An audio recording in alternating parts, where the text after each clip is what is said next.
Lux, and I'm backstage with Josh from Coheed and Cambria. They're playing tonight at the Pageant, and I gotta say, first and foremost, congratulations. Your 9th studio baby, a month old now. How do you feel having, it's Vaxis, correct? I want to pronounce it correctly. Yeah. Vaxis, Act 1, The Unheavenly Creatures. Nice job.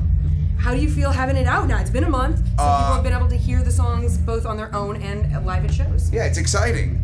Anytime you have a record come out, you know, the record's done long before it does come out, so it's always kind of trying, waiting for, you're excited, but also nervous. I mean, we've made a lot of records. We've been a band for a long time, but we still, with 9 records? Yes, 9 still studio something records. We've only done 9 times. Yeah. So, you know, while it's traversed like all these years and decades and stuff, it's still, we've only done it 9 times. So each one is unique and exciting, but this one in particular, I'll put it down now. It feels amazing, and the response has been like through the roof. And our fans are, everybody says this, but it's so true with Coheed. Our fans are just the best, and you really do have such a strong like core group of friends. I have one of my girlfriends, and I know she'll tease me for saying this, but she got married last month. And Coheed was one of your songs was her wedding, like, first song. Awesome, yeah. And I was like, that is so incredible to have that kind of effect, especially because your music isn't the typical, like, hot AC, like, wedding song. You know, married by somebody. Not, you know what I mean? So those are fans who not only get into the music, but also a lot of them who get into the graphic novel. Oh, sure. And just the whole storyline, which is kind of where you guys circled back to now that you're on Roadrunner with the new record, because the last record was kind of on its own, right? Yeah. And then now we're back to the storyline. What was it like to take a little break off of that and kind of explore separately, and then come back and reinvigorate into the story again? She's a good interviewer, huh? Well, doing a record that wasn't part of the story was certainly different, but very much by design. And I think that record, when it's all said and done, that record will kind of live on as this quirky, kind of very different, very unique Coheed record. I mean, I think they're all unique unto themselves, but that one's certainly, for our band, very different. But, you know, making the music, it was kind of like every Coheed record, you know, because they're all unique, but the after you make the record, not having the story, not having all those elements, that certainly was different. You know, as far as with this record, circling back to the story, I mean, it was really exciting. We weren't sure what was going to happen. You know, we didn't know if we'd ever go back to the story. Right? I mean, yeah, you had to, you know, when I lay down at night, I was like, we'll go back to the story. Yeah, sometime, but you never know with Claudio. He might say, listen, I'm not doing the story anymore, and that's it. And you'd say, okay, but I was certainly hopeful that we'd go back. The way that he's brought it back, and he has announced it's going to be a series of 5 records, and the way it ties in with the Amory Wars and this thing that we've built is really exciting for us. And, you know, 5 records, God, that sounds like the next 10 years. That's awesome. Next time we're interviewing, I'll be with 58 by that time. That would be fantastic. And honestly... Wait, I'm not 48. Wait I'm a second. 38. My math is horrible. I'm 38. I'll be 40. I'll be almost 50 by that time. Just want to make that clear. Well, I think you guys definitely have the perfect partnership with it. I know that you guys were on kind of a newer label before, and then when you partnered with Roadrunner, they really excel on kind of these creative projects. So I think so, yeah. 5 records, you guys are going to be in really good with them. Well, you know, can I just bring something up? You know, a band like Coheed and Cambria that's kind of carved out our own lane, we don't have to sign to record labels for 6 records. I mean, I know people kind of have this idea. One time I saw a lot of times that's scary for bands. It's not a good idea. Bands, listen, you don't want to sign for 10 records. Don't go home and tell me, oh, we signed for 10 records, they love us. That's a bad thing. So try to sign for 1 record. Yeah. But, you know, and that's what we've been doing. But that's why each record, I mean, we did a record with 300, we did a record with 100 Handed. We're in a position now where we don't want to get too far in the future. Yeah. We kind of lease these records out, and the ownership always comes back to us. But we've worked really, not to toot our own horn or whatever, we worked really hard to put ourselves in a position where we can have some of those things and can educate ourselves about this business, and we've been part of it long enough that I like to think we know a little something.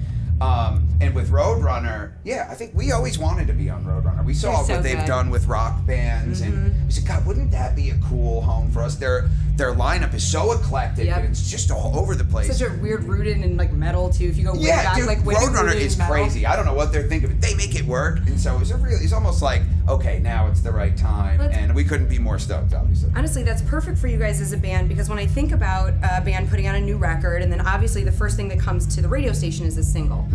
And a lot of times that's a discussion between the band and their creatives and the management and the label trying to decide the song. And usually it's probably the most catchy and whatnot. But with your songs, there's so much going on musically, and especially with this record, there's so many different musical stylings that you guys kind of dance through. How did you go through and pick the singles? I mean, you're in your third single released at this point, but how do you go through and go, okay, this is the one? Oh my God, I think there was like 7 different songs, and you know, I always looked at it as a real credit to the songwriting and to the performances on the record that the label would say, all right, it's down to these 3. And then we get used to that idea and they'd say, no, now it's these 3. Yeah. And we're like, wait, what happened? It's always tough because you fall in love with certain songs. You say, no, I know the band really wanted Old Flames to be the first single. And then, you know, at some point, Claudia was like, you know, people need to know that this is a rock record. Yes. And he just put out Dark Sentencer on his own. And it was exciting for us, you know, because it seemed like the fans were really excited. And that element of the band wasn't as featured on the last record, that kind of progressive, heavier. I mean, the record opens with a narration. Yep. I mean, we really kind of took another step into the kind of like nerdy conceptual side, which I thought, you know, I was a real cheerleader for that. You know, I was really pushing Claudio to keep that on the record, and I'm so glad that we did that. 10 years ago, I probably would have been fighting with him to keep that off the record. Really? I just felt like now is the right time to have something like that. But I'm so glad that Dark Sentencer, while it wasn't, I guess, an official single, it's kind of become, once it had the success the heavy that it guitars, people are really hungry for heavy guitars. I could not agree more. And you guys did it. In hindsight, being 2020, now the label's like, yeah, we love Dark Sentencer, but at the time, I'm not sure they were that into it. But, you know, it's always the same way. It's a bunch of, like, I don't want to say fighting, but a bunch of conversations with everybody. And then as the drummer, even I get to chime in. As a co-producer of this record, I better get to chime in. And I always pick the song. I always say, I don't know what I'm talking about. If I could pick hits, I'd be a lot richer than I am now. So I'm not rich at all. But don't listen to me. I'm smart enough to know to tell you to not listen to me. So it's a pretty good bet. Like, if I pick a song, it probably shouldn't be the single, but I don't know. That's the last thing I wanted to ask you guys about in regards to this record is that you guys produced this on your own. This was like self-done. Yeah.